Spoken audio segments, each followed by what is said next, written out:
Assalamualaikum warahmatullahi wabarakatuh. Melihat gencarnya sensasi dungu dan terbelakang para domba dan gembala di berbagai media, tampaknya gereja memang tengah mengalami krisis iman yang fatal serta defisit pembenaran doktrin mereka dari Alkitab dan sejarah keagamaan. Fenomena krisis iman di dunia kekristenan tanpa sadar sebenarnya terus mereka perlihatkan di ruang publik seperti Paul Zhang, Muhammad Kaceh, Saifuddin Ibrahim, Christian Prince, dan makhluk-makhluk sejenisnya, di mana mereka hanya sibuk mencari pembenaran, sensasi murahan, dan dungu dengan cara memfitnah Islam, tetapi sama sekali tidak menjelaskan apa-apa tentang doktrin mereka yang terus digugat oleh kaum yang berpikir. Ini juga kian membuktikan bahwa Alkitab tidak mampu mensuplai pembenaran doktrin kekristenan yang terus mengalami kegagalan validitas, tidak ilmiah, dan tidak realistis, serta cenderung terbelakang, dan ketidakmampuan juga Alkitab dalam mengimbangi kesempurnaan Islam serta perkembangan zaman dan kematangan sosial umat manusia. Alhasil mereka terus menggunakan segala cara untuk sekadar mempertahankan iman yang semakin tidak meyakinkan. Sementara Yahudi sebagai satu-satunya agama atau kaum yang mereka harapkan mau mengakui kesamawian kekristenan, mereka justru menetapkan bahwa sekte ini sesat dan musyrik secara sempurna. Alhasil gereja tidak bisa terlepas dari stigma paganismenya. Dan karena Islam adalah satu-satunya agama yang mengembalikan originalitas ajaran Isa Al-Masih dan para nabi samawi lalu menyempurnakannya kemudian, praktis secara tidak langsung membongkar kebohongan, penyesatan, dan pemalsuan ajaran para nabi yang dilakukan oleh kekristenan selama ini.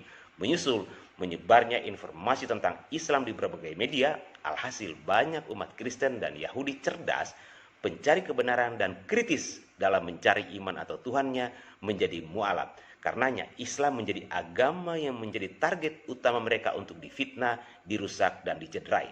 Salah satu metode yang mereka gunakan adalah mencari muslim munafik, bodoh, dan gagal manusia, gila harta, popularitas, dan dunia, tetapi tidak mampu eksis di Islam secara signifikan karena kebodohan mereka.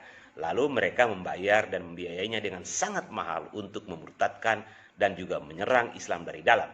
Dari orang-orang munafik inilah gereja mampu mengganjal iman mereka yang kian rapuh dengan menjadikan para murtadin rusak ini sebagai pencari metode penyesatan, memproduksi fitnah, dan memelintir dalil di Al-Quran dan hadis.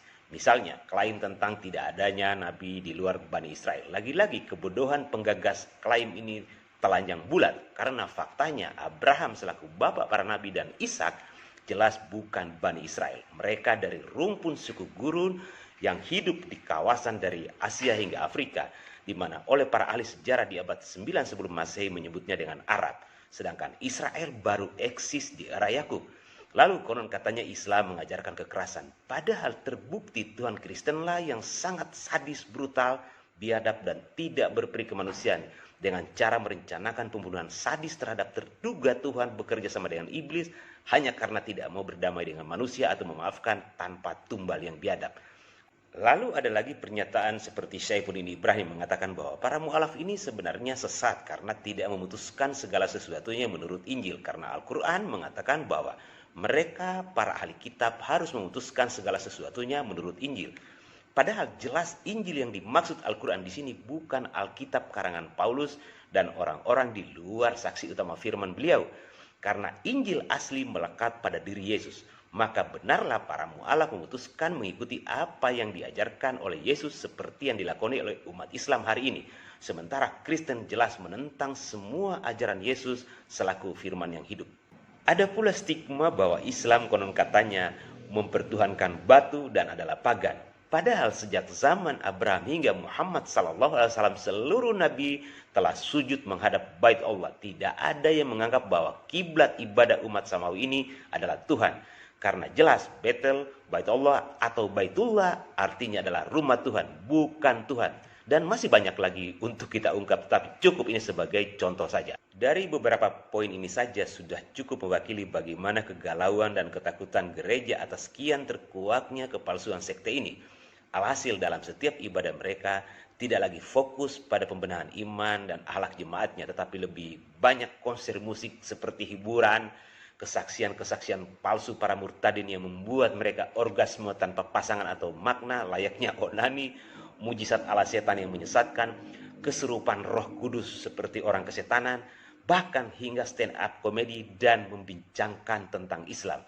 karena mereka kehilangan materi dan tidak punya ritual yang baku, doa yang memiliki spirit rohania dan ibadah yang menenangkan jiwa, karena semua hanya simbol dan seremoni hampa semata.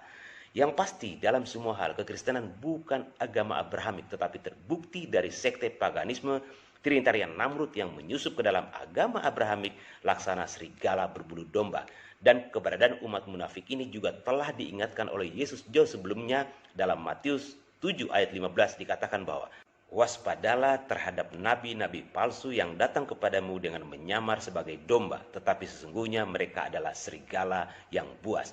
Intinya adalah Kristen terbukti benar secara pagan tetapi gagal secara samawi. Salam bagi yang berpikir. Wabillahi taufiq wa hidayah. Wassalamualaikum warahmatullahi wabarakatuh.